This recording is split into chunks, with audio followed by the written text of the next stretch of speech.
अभिमन्यूचा प्रणाम स्वीकार करा. मंगल आशीर्वाद. आशीर्वाद दिला.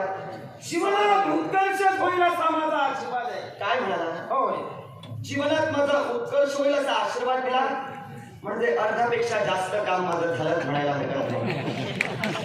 गैरसमज तुझा होतोय. अरे या काकानं अरे कुठलीच गोष्ट, कुठलीच केवळ स्वानुभव, जीवनात अनुभव हे निर्माण करण्यासाठी जबाबदारी महत्वाची आहे.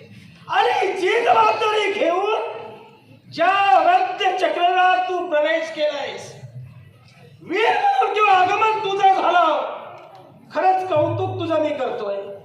पण जीवनात थोडी घाई करतोयस. अति घाई संकटात नाही, तेव्हा घाई करू नकोस.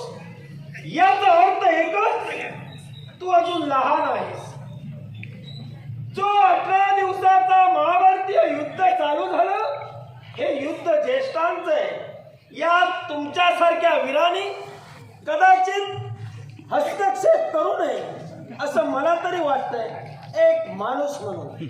माणूस म्हणून म्हटलं, हे दुसरं आश्चर्य. काका बोलता बोलता बोलून गेला, तू अजून लहान आहेस. तेव्हा तुझ्यासारख्या वीरानं या ज्येष्ठांच्या युद्धात सहभाग दर्शवू नये हे तुम्हाला आजच कसं समजलं? आज युद्धाचा 13वा दिवस सुरू आहे. मागच्या 12 दिवसात कधी तुम्हाला हे आठवलं नाही? तुझी माझी गलती का झाली म्हणून मी तुला कथित केलं. ती आजच झाली का? होय. होय. होय कशी? होय कशी? मग नाही कशी ती सांग. नाही कशी ती सांग. होय सांग ना. नाही कशी ती सांगितल्यानंतर होय कशी याचं स्पष्टीकरण द्या. नक्कीच. मग आहे का दुर्योधन काका ज्यावेळी समस्त तुमच्या सैन्यासह कुरुक्षेत्रात तुमचा रथ वायू वेगानं दौडत होता, त्यावेळी या अभिमन्यूनं तुम्हाला मध्येच रोखलेलं होतं. रोखून काय केलं माहितीये का? 7 बाण एकाच वेळी सोडले आणि या 7 बाणांनी तुमच्या शरीरावर असणारं संरक्षक कवच या अभिमन्यूनं भेदलं होतं. त्यावेळी तुम्ही काय केलं? तुमचं सुदैव फक्त काय ते तुम्हाला सांगून पुढे जातो. युद्ध समाप्तीचा शंखध्वनी तिथंच झाला म्हणून अभिमन्यू तिथं थांबला. न पेक्षा मृत्यूचं द्वार त्याच वेळी अभिमन्यू तुमच्या समोर उभं करणार होता. माझा मोठेपणा मी स्वतःच्या तोंडानं सांगत नाही, पण तुम्ही बोललात म्हणून तुम्हाला सांगितलं. आता तुम्ही काय म्हणालात? आजच मी तुम्हाला दिसलो इथं. त्यावेळी तुमचं संरक्षक कवच अभिमन्यू भेदत होता, त्यावेळी झोपून होता की काय? आता मला एक सांग, रणभूमीवर आलेला मनुष्य, रणभूमीवर आलेला वीर झोपण्यासाठी येतो की आपलं युद्ध कौशल्य करण्यासाठी येतो? हे न कळणे एवढा मी अक्कलकोंडा. मग जर का अक्कलकोंडा नाहीस तर जपून जरा शब्द टाक. कारण शब्दाचा वापर करत असताना एक मात्र जाणीव ठेव. तू काय म्हणालास? मी म्हणाला तुला की तुझी माझी गलती का झाली, पण बोलायला संधीच मिळाली नाही. आणि ती संधी आज चालून आली म्हणून मी तुला सांगतोय. कारण ज्यावेळी मी जात होतो तू बाण सोडलंस, मान्य करतोय, पण त्यावेळी ती वेळच नव्हती. कारण तुझ्या जवळ बोलायला माझ्याजवळ वेळ नव्हता. कारण माझं आक्रमण दुसऱ्या दिशेनं होतं म्हणून मला आज संधी मिळाली म्हणून तुला सांगितलं. काका पितामह भीष्माने युद्धाचे नियम घालून दिले. ज्याला वाणीद्वारे युद्ध करायचे तो वाणीद्वारे युद्ध करू शकतो. ज्यावेळी मी तुमचा मार्ग रोखला होता त्यावेळी तुम्हाला आव्हान दिलं होतं. आव्हान दिल्याशिवाय तर मी युद्ध करणार नाही. मग बोलायला संधी नाही कसं म्हणता? आव्हान दिलं तू काय म्हणालास? आता बाजू पलटू नकोस. कारण तुम्ही हे होता वायू वेगानं मी बाण सोडले. मग बाण जर तू सोडलेस तर माझ्या समोर बोललास केव्हा ते सांग. थोडक्यात गाभाच तुम्हाला कळलेला नाही. तुला गावात आत्ता कळतोय कारण अनुभव तुझ्या पाठीशी आहे. मी ते पटवून देतोय. ऐका सांगतोय काका मी काय म्हणालो. ज्यावेळी तुमचा रथ तुमच्या कर्तव्याच्या दिशेनं वायू वेगानं धावत होता त्यावेळी मध्यंतरी अभिमन्यूनं आपला रथ आणला होता. अभिमन्यूनं ज्यावेळी आपला रथ आणला त्यावेळी मी तुम्हाला थांबवलं आणि युद्धाचं आव्हान दिलं. माझ्याशी युद्ध करा आणि पुढे चला.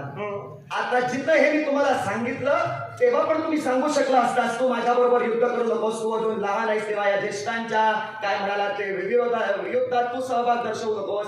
मग ज्येष्ठांच्या विरोधात जर आम्ही सहभाग दर्शवू नये तर माझ्या एका प्रश्नाचं उत्तर द्या.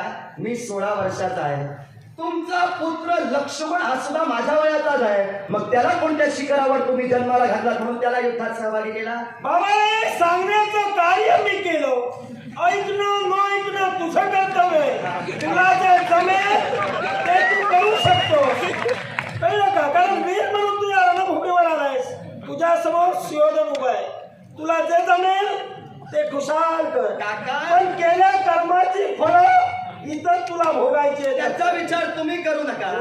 आम्ही सत्कर्मानं चालतोय म्हणून 12 दिवस तरी आमचे आनंदाचे जात आहे. तुम्ही तुमची कर्म काय केलं त्याचा विचार तुमचा तुम्ही करा, ते आम्ही बोलणार नाही. आता तुम्ही म्हणालात दुर्योधन तुझ्या समोर उभा आहे, तुम्ही बोललात म्हणून बोलतोय. मी तुम्हाला काका म्हणूनच हाक मारली, कारण माझी मर्यादा मी आता अजूनपर्यंत तरी सोडलेली नाही. तुमची मर्यादा तुम्ही सोडून मोकळे झाला. आता ती कशी ते शब्द पटवून देणार आणि सांगणार. माझे शब्द वाऱ्यावरचे नाही, मी जे बोलतो ते मी पटवून देतो. तेव्हा तुम्ही बघा म्हणालात भेट कशी झाली नाही ते सांग, म्हणजे मी कशी झाली ते सांगेन. तो मुद्दा मी तुमच्या समोर स्पष्ट केला. आता आमच्या या कुरुकुळाला खऱ्या अर्थानं काळीमात तुम्ही लावला. कसा? हा माझा धडधडीत आरोप तुमच्यावर. ऐकूया. मला सांगा, माझी माता द्रौपदी नात्याला तुमची कोण? एवढे दिवस तुला नातं माहीतच नव्हतं? एवढे दिवस तुला नातं माहीत नव्हतं का? काका, मग तुला जर नातं माहिती आहे, तू काय म्हणाला स्पष्टीकरण करून देणार आहे, मग स्पष्टीकरणच कर, प्रश्न करू नकोस. प्रकरण आधी स्पष्ट करू की तुमची शंका आधी तुला जे जमेल ते कर. ऐका, नातं मला माहित नाही अशातला भाग नाही. मग 16 वर्षाचा जरी मी असलो ना, हाती शस्त्र स्थित करून या रणभूमीवर आलो, ती अक्कल गहाण ठेवून नव्हे. ते काय केलं? नातं न कळणे एवढा मी अक्कलकोंड आणि अप्रबुद्ध नव्हे. आता मला तुम्ही सांगा, मी तुम्हाला प्रश्न काय केला? माझी माता द्रौपदी नात्यानं तुमची कोण? तुम्हाला सांगायला लाज वाटते म्हणून तुम्ही मागे राहत आणि लाजच वाटते म्हणूनच तुला मी सांगत नाही. काही हरकत नाही. स्पष्ट झालं. पांडवांशी नातं मी ठेवू इच्छित नाही. होय ना? पांडवांशी नातं ठेवण्यासाठी तुम्ही इच्छुक नसालही, म्हणूनच मी प्रथमतःच वाक्य बोलतो. नातं या शब्दाची किंमत कवडीमोल करणारेच तुम्ही, वा, माणुसकीला मूठमती देणारेच तुम्ही. ज्यांना नातं या शब्दाचा अर्थ कळत नाही, या विश्वात चाज्वल्य असणारी माणुसकी ज्यांना राखता येत नाही, ते हस्तिनापूरचा राजा होण्यासाठी समर्थ नाही, तेव्हा तुमची मर्यादा ओळखा आणि पाऊल टाका. आमची मर्यादा तू शिकवू नकोस. कसं काय करावं हे आम्हाला चांगलंच कळतंय. आता तुमच्याशी मला नातं जोडायचं नाही, याला कारण आहे. कारण का? तूच म्हणाला तुम्हाला लाज वाटते का? खरंच लाज वाटते. लाज वाटते? कारण पंडू हे तुझे कोण? आजोबा. मग तुझे जर ते आजोबा होते तर ज्या पांडवांची निर्मिती झाली, पंडूराजे हे शापित होते. ज्यावेळी त्यांना केवळ स्त्रीला स्पर्श करतील त्यावेळी ते मरण पावतील, हे उद्गार सत्य होते का? सत्य होते. मग ज्या कर्दम मोहनतांनी दिलेला शाप आणि तो शाप केवळ सत्य ठरला, पंडूराजे मृत झाले, मग त्यावेळी पांडव होते का? मुळीच नाही. मग आम्ही तुमचा स्वीकार का करावा? मग मला सांगा, कोणती तुमचा स्वीकार आम्ही का करावा? कोणती तुमची कोण? जर का पंडूराजे असते मान्य केलं असतं, तुम्ही आमचे नातेवाईक नाही हे मी त्रिवार सांगतोय. सुयोधन काका, किंदम महामुनींचा शाप माझे आजोबा म्हणजे पंडूराजे यांना झाला. ज्यावेळी, आता वास्तविक मी बोलू नये, पण प्रकरण स्पष्ट करण्यासाठी बोलणं भाग आहे. ज्यावेळी ते आपल्या पत्नीशी रत होतील, तात्काळ ते मृत्युमुखी पडतील, ही किंदम ऋषींची शापवाणी होती. मान्य करूया. पंडूराजे वनात ज्यावेळी गेले त्यावेळी पांडव जन्माला आले, म्हणून त्यांचं अस्तित्व जर तुम्ही नाकारत असाल तर मला सांगा, कुंती आजी तुमची कोण? आमची काकी. मग काकीचे पुत्र तुमचे कोण? काकीचे पुत्र आम्हाला कोण? एक लक्षात माझ्या काकीचे पुत्र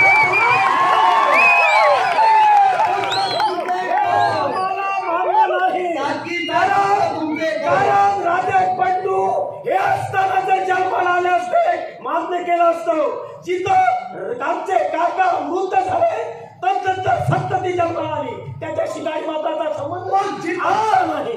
पंच पांडव कुंती मातेचेच पुत्र हे तुम्ही जर मान्य करता तर त्यांचा हस्तिनापुरावर अधिकार आहे हे तुम्हाला मान्य करावं केव्हाही नाही मान्य केलं जाणार नाही किंवा आता सुद्धा ते आम्ही मान्य करू शकत नाही. कारण ज्या मताशी आम्ही कनिष्ठ आहोत आमचे नातेवाईक आम्हाला कळताय तुमच्याशी गाडी माताचा संबंध नाही आणि ज्या हक्कासाठी लढत आहात तो हक्क तर मी तरी देऊ शकत नाही. तुमचे नातेवाईक तुम्हाला कळताय होय थेट बोलून मोकळे झाला.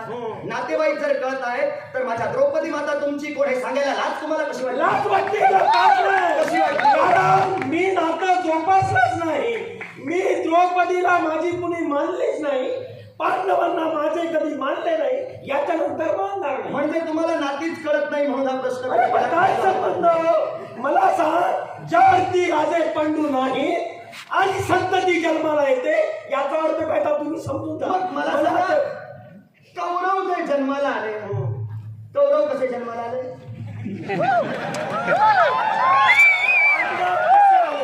हे मी तुला सांगितलं आईच्या उदरातून जन्माला आलो. मग कौरव जर आईच्या उदरातून जन्माला आले तर पांडव सुद्धा कुंती मातेच्या उदरातून जन्माला आले. तुम्ही सांगाल ते खरं मी मान्य करू. मग मला सांग ते रक्त ते बीज ते केवळ जन्माला आले ते पंडूराजांमुळे आले का? मग हा प्रश्न जर तुझा होता आणि म्हणूनच या प्रश्नासाठी हे युद्ध जर तू आरंभलंस तर ज्यावेळी गोपाल कृष्ण शांतीदूत म्हणून तुमच्याकडे आला तेव्हा हा प्रश्न तिथंच स्पष्ट करून काय युद्ध थांबलं नाही? आमचं देणं घेणं देव गोपाल कृष्णाशी काहीच नाही. तुला मोठा वाटतोय तू जा त्याच्या समवेत. तुम्ही तुमच्या उड्या साऱ्या गोपाल कृष्णाच्या जीवावर याच्यानंतर सुद्धा त्याच्या जीवावर उड्या मारा. आमच्या उड्या गोपाल कृष्णाच्या जीवावर मान्य करूया तुमच्या अकलेच्या तीव्रतेनुसार. पण तुमच्या उड्या तरी तुमच्या जीवावर कुठे आहे? त्या शकुनी मामाच्या उड्यावर जीवावर आहे ना? कुणी सांगितलं? कुणी सांगितलं? मग आमच्या उड्या गोपाल कृष्णाच्या जीवावर हे तुम्हाला कुणी सांगितलं? मग मला सांग आतापर्यंत जे केवळ जीवनात आचरणात आलेला ते कुणाच्यामुळं? त्याच्याशी तुमचा काय संबंध? मग तुझा काय संबंध?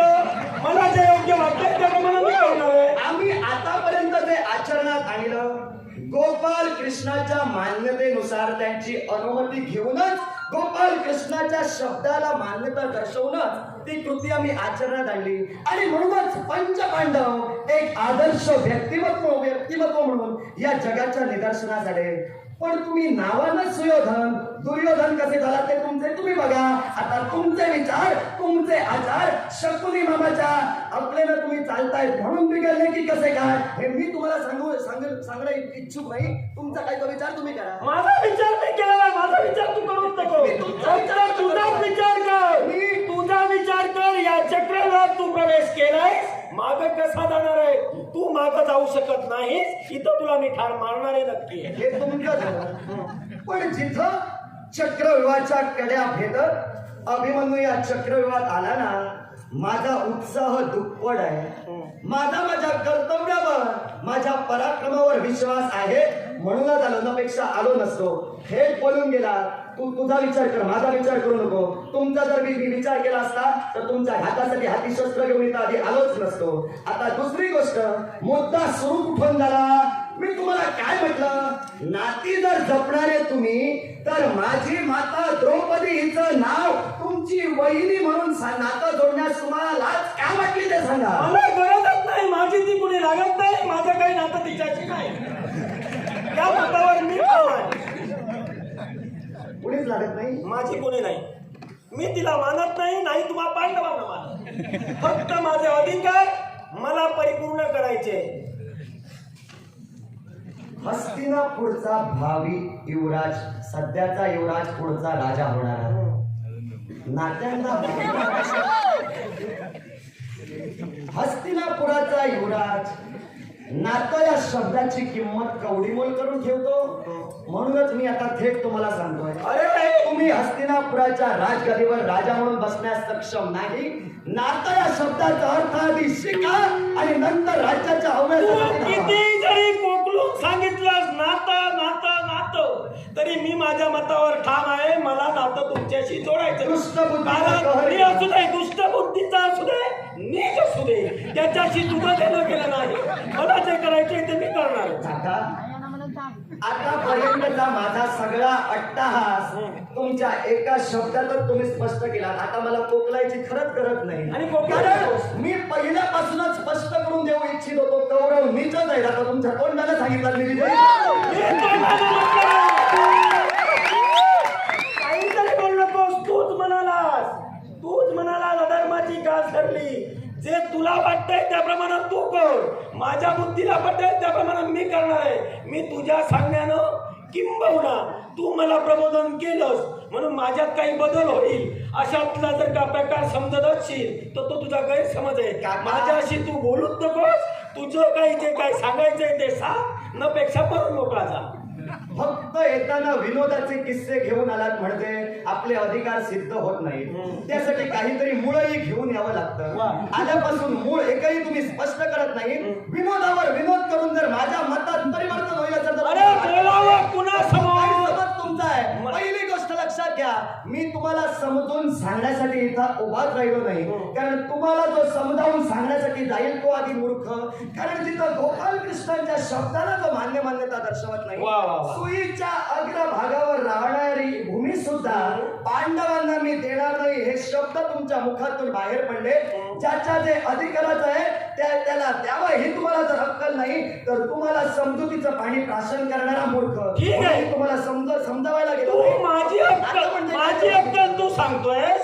आता तूच म्हणतोयस देव गोपाल कृष्णाची आज्ञा झिडकारून या सुयोधनानं लावली. मग मला एक सांग, तू मगापासून जे काही कर्तव्य परिपूर्ण करतोय, पांडित्य सांगतोय, हा शतमूर्खपणा तुला आता कसा सुचला? शतमूर्खपणा याच्या अगोदर तुला का कळलं नाही? काय मूर्खपणा? कारण ज्यानं श्रीकृष्णाचा शब्द मानला नाही तिथं माझं तरी कसं ऐकणार आहे हे तुला का कळलं नाही? काका नको. मी प्रथमतः म्हणालो, तुम्ही तुमची मर्यादा सोडून तुम्हाला जिथं जायचंय तिथं भरकटत चला. मी माझी मर्यादा सोडणार नाही. सांगण्याची गरज नाही. मर्यादा प्रत्येकाची प्रत्येकाला कळते. तू सांगितलं म्हणून तुझी मर्यादा शिल्लक राहील अशातला भाग नाही. काका काय संस्कार संपन्नतेचं जीवन मी जगतोय. वा, माझ्या वडिलांनी माझ्यावर ते संस्कार केलेत ना, ते माझ्याकडून माझ्या वडिलांच्या प्रतिमेला आणि माझ्या प्रतिमेला गालबोट लागणार नाही याची दक्षता घेऊनच मी कसा वागेल. आणि म्हणूनच काका तो काका, नातं ज्याला कळतं तो नातं जपणार. आता नातं ज्याला कळत नाही ते तो पायदळी तुडवणार. मगापासून तू सांगतोय संस्कार झाले. मग आल्यापासून तू किती वेळा अक्कल माझी सांगितलीस? काका तुमची अक्कल मी पुष्कळ वेळा सांगितली, पण मी जेवढ्या वेळा असेच संस्कार. मी ऐका, मी काय म्हणालो, मी जे बोलतो ते पटवून देतो. तुमची अक्कल काय आहे पुष्कळ वेळा मी सांगितलं. खरं ते खरं, सांगितलं ते सांगितलं. पण तुमची अक्कल स्पष्ट करण्यासाठीच मी उभा राहिलो. कारण हस्तिनापूरचे राजे होण्यास तुम्ही सक्षम नाही हे माझं विधान मला सिद्ध करून दाखवायचं होतं. पण त्याआधी तुम्हीच म्हणालात मी निर्लज्ज आहे, त्यामुळे मला स्पष्ट करण्याची गरजच पडली नाही. तुमची लायकी तुम्ही उतरवून ठेवला. मी निर्लज्ज तुम्ही म्हणा किंवा नीच म्हणा याच्याशी मला नाही. तुम्हीच म्हणालात. हा, मी काकाच म्हणालो. तुला काय म्हणायचंय ते मग मला फरक पडणार नाही. कशाचाच कसा तुम्हाला फरक पडत नाही कारण नाही त्याला. आणि फरक जर तुम्हाला पडत नाही तर राजा म्हणून धावण्याचा फक्त तुम्हाला फरक पडतो. ते राजा झाल्यानंतर पाहिजे. काय बोलता? त्याचा तुम्हाला आनंद होतोय हो, पण हस्तिनापूरची प्रजा फक्त तात्पुरतीच असते. काय करेल? राजा पुढे जर राजा झाला तर आमचं काय करेल ही भीती त्यांच्या मनात आहे. विनोदाचे फक्त किस्से जे सांगतात ते विनोदाचे. म्हणूनच मला सांग, तुम्ही तरी त्या योग्यतेचे किती आहात? अरे आम्हाला आदर नाही, आम्ही त्या योग्यतेचे नाही. मग समजा पांडवांचा विजय जर झाला तर धर्मराजांना राज्याभिषेक होईल. अरे झुगारी तो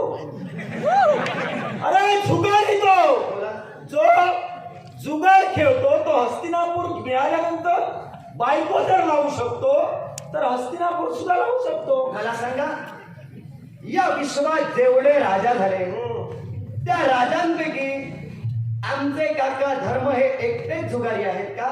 ते तू शोध. तुझ्या आहे ते मी सांगितलं, इतरांची देणं घेणं नाही. इतरांची तुझं कसं देणं तुझं ज्यांच्याशी देणं घेणं. तू आता आमचं म्हणालास तुम्ही राजा होण्यास पात्र नाही. मी ते तुम्ही तर योग्यतेचे काय आहात? जरूर आहोत, कारण माणूस की काय आहे हे आम्हा होय होय, पांडवांना माणूस मी तुमच्याकडे स्पष्ट करून देणार, काहीतरी बोलणार नाही, स्पष्ट करून देणार आणि पुढे जाणार. मला सांगा, काय ज्यावेळी पांडव अज्ञातवासात होते त्यावेळी तुम्ही काय केला? आता मागचं थोडं सांगतोच तुम्हाला, नाही बोलत थोडस. ऐका. पांडव ज्यावेळी अज्ञातवासात होते त्यावेळी तुम्ही समस्त कौरव पांडवांच्या नाशासाठी सारं सैन्य तुम्ही खऱ्या अर्थानं गोळा केला आणि पांडवांच्या नाशासाठी गेला. वाटेत तुम्हाला काय दिसलं? द्वैतवनातील एका सरोवरात गंधर्व पत्नी जलक्रीडा करत होत्या. त्या गंधर्व पत्नीवर तुम्ही भाळला. गोष्ट मान्य तुम्हाला? गोष्ट मान्य का? मी गोष्टी ऐकायला आलेलोच नाही. तुझं स्पष्टीकरण पूर्ण कर, त्यानंतर मी बोलेन. सुयोधन काका, गंधर्व पत्नीवर तुम्ही भाळला. गंधर्व पत्नीवर तुम्ही भाळता क्षणी त्यांच्याकडे व्यभिचारी नजरेनंही पाहिला. मन्यू, काय? अरे तो माणूस म्हणून जन्माला आलाय ते सौंदर्य मिळाल्यानंतर नक्कीच भाळणार आहे आणि ते गुण माझ्यात आहेत. त्यामुळे तू असं समजू नकोस. मी मान्य करतोय जे गुण माझ्यात आहेत ते तू बोलायला लाग. म्हणूनच मी सांगतोय तुम्ही हस्तिनापूरचे राजे होण्यास सक्षम नाही, तेवढं फक्त मान्य पण करा. काय? काही सांगत नाही. तुम्ही सुद्धा विवाह केला, तुझ्या पूर्वजांनी विवाह केले, 1 आणि 2 केले. पण असे तुमच्यासारखे कोण उधळले? नाही नाही नाही, तुम्ही म्हणजे सभ्य. हो. तुम्ही म्हणजे सत्य. सभ्यच पांडव म्हणजे सभ्यच. हे विसर. असा एक तरी प्रसंग सांग ज्या प्रसंगात पांडवांनी व्यभिचार केला पण कौरवांनी व्यभिचार केल्याच्या प्रसंगाचा पाडा जर वाचला ना, मी 16 वर्षाचा पोर जरी असलो तरी उघडा करून पाठवेन. नाही नाही, तू उघडं करशील. अरे मला उघडं करण्यापेक्षा तुला आता मी उघडं करतोय. इकडं मी तुम्हाला मला सांग. केलं कवच कुंडल. मला सांग, ज्यावेळी पंडुराजे गेले त्यानंतर पांडव त्या मनात होते, त्यांना या हस्तिनापुरात आणलं कुणी? पांडवांना हस्तिनापुरात आणलं विदुर काका, पितामह भीष्म, द्रोणाचार्य, ज्येष्ठ व्यक्तींनी. आता त्यात तुम्ही होता हे मान्य करतो. आता तू हे तुमच्या कास्तानं होती आणण्याची. तू हे समजू नकोस, कारण माझ्या पितृदेवतेनं सुद्धा पुढाकार घेतला आणि म्हणूनच पांडव या हस्तिनापुरात आले. पुढाकार घेतला. आज मला तुमच्या पितृदेवतेनं आपल्या पुत्रांपेक्षा पांडव सबळी ठरतायत हे जेव्हा जाणलं तेव्हा लाक्षागृहाची निर्मिती करून पांडवांना जाळण्याचा प्रयत्न केला. हे मी कसं विसरू? आम्ही लाक्षागृहाची निर्मिती केली, होय ना? आता तूच म्हणाला संस्कार. अरे संस्कार हे प्रत्येकाला लहानपणी करायचे असतात. लहानपणी झालेले आघात माणूस जीवनात कधीच विसरत नसतो. मग तुझ्या भीमसेन काकानी आम्हाला वृक्ष हलवून एका फळाप्रमाणे नदीत ज्यावेळी टाकलं तो वृक्ष आलो, मग त्यावेळी त्यानं आमच्या केवळ काळजावर घातलेले घाव अजूनही बोचतायत आणि म्हणूनच त्यावेळेचा राग अजूनही माझ्या मनात आहे आणि म्हणून आम्ही अशा तऱ्हेनं वागतोय. म्हणजे याच्यानंतर सुद्धा वागणार. त्यामुळे लाक्षागृह म्हणू नकोस. लाक्षागृहाची निर्मिती करण्यापूर्वी तुझ्या भीमसेन काकाने आम्हाला मारलं. म्हणजे थोडक्यात बालपणापासूनच कौरवांपेक्षा पांडव खऱ्या अर्थानं पराक्रमात सरस आहेत आणि म्हणूनच कौरवांपेक्षा पांडव हस्तिनापूर सांभाळण्यास सक्षम आहे. तेव्हा तुम्ही पुढे सरस आहात हे शोधू नकोस. जगाला काहीतरी सांगू नको. मला एक सांग, मग त्यावेळी जर का बंधुप्रेम त्यांच्या मनात होतं तर मग ते का प्रेमाने वाढले नाही? बंधुप्रेम त्यांच्या मनात. म्हणजे तुम्ही कराल तो धर्म, कौरव करतील तो धर्म. धर्म काय करून दाखवतोय का? तू काय सिद्ध करणार आहेस? माझ्यापर्यंत तुम्ही काय सिद्ध करून तू दाखवा? काहीच करू शकत नाहीस. सुयोधन काका, काय पुन्हा एकदा तुम्हाला सांगतो, पुन्हा सांग नाही तर 1000 वेळा सांग. माझ्यात बदल होणार नाही. हेच म्हणतोय तुम्ही सुधारणार नाही. मग सुधारणार जर नाही तर मूर्खपणा का करतोय बोलू? मग हे सुद्धा तुम्ही मान्य करता, मी काय बोलतो ते तुम्हाला कळत नाही. पण सांगतोय का, हे वास्तविक 16 वर्षाच्या पोरानं तुम्हाला सांगू नये. पण 16 वर्षाचा पोर समजूतदार पद्धतीने आपलं संभाषण करतोय, तर हा काका काय बोलतोय त्याचा नेमच लागत नाही. अरे याला सुद्धा कारण आहे. कारण पांडवांना आम्ही आमचे दुश्मनच मानिले, हा. याच्यानंतर सुद्धा मानणार आणि जसं जसं जमेल तसं तसं एका एकाला मारणार. पांडवांना तुम्ही दुश्मन माना, पांडवांशी सौख्यत्व साधा असं मी सांगितलेलं नाही. गरजच मी नाही. फक्त काय म्हणालो, मुळापासूनच कौरव धर्माचे आणि पांडव धर्माचे तर नातं या आम्हाला वृक्षावरून टाकलं. सक्षम नाही. आम्हाला वृक्षावरून टाकलं, हा धर्म कुठला? आता स्पष्ट करून सांगे नाही का, माझं वक्तव्य पूर्ण झाल्याशिवाय आता बोलू नका. ऐका, सुयोधन काका, आमचे काका भीमसेन, ज्यावेळी तुम्ही खेळ खेळत होता बालपणी, त्यावेळी तुम्ही कौरव वृक्षावर वगैरे चढत होता, त्यावेळी आमचे काका भीमसेन वृक्ष गदा गदा हलवत होते आपल्या शक्ती सामर्थ्यानं, आणि झाडावरचं फळ जसं खाली पडावं तसे तुमचे एक एक बंदूक खाली पडत होते. ते का पडत होते याला कारण आहे, कारण त्यांनाही ज्ञात होतं आपल्यापेक्षा सवाई वीर तो वृक्ष हलवतोय, त्याचे पराक्रम त्यांना ज्ञात होते. आता ऐका, मी काय बोलतोय ते ऐका. सुयोधन काका, जर आमचे काका वृक्ष हलवून तुम्हाला त्रास देत होते म्हणून ते काका जर अधर्मानं वागत होते असं जर तुम्ही म्हणता, तर त्याच बालवयातच त्याच भीमसेन काकांना लाडवातून विष घातला. तो कसा काय धर्म तुमचा? मारायला. मारायला ना? मग तुम्ही जर त्यांना मारायला केलं तर माझे काका भीमसेन यांनी तुम्हाला मारायला वृक्ष हलवला. कुठं चुकलं? चुकलं आमचं. होय ना? होय आहे. बस संपला विषय. कसं ते संपला नाही, चांगलं नाही. संपलं म्हणजे तुझं बोलणं झालं, बोला. तुझं बोलणं झालं की संपलं. बोला. ए, ऐक. जिथपर्यंत तुमची बुद्धिमत्ता आहे तिथपर्यंत बोला, कसाच मागं जाणार नाही. ऐक, याला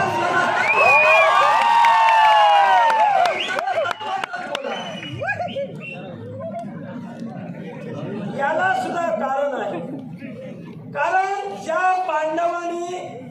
पांडवांना या हस्तिनापुरात आणलं, जिथंही संतती आम्हाला मान्यच नाही आणि हा द्वेष आमच्या मनात असल्या कारणानं आता ज्येष्ठांना प्रतिकार करण्यापेक्षा युक्तिवाद करून यांना संपवावं. कारण जर ते पांडुराजांचे असते तर आम्ही मान्य केलं असतं. ही संतती आम्हाला मान्य नाही आणि म्हणून आम्ही केलं.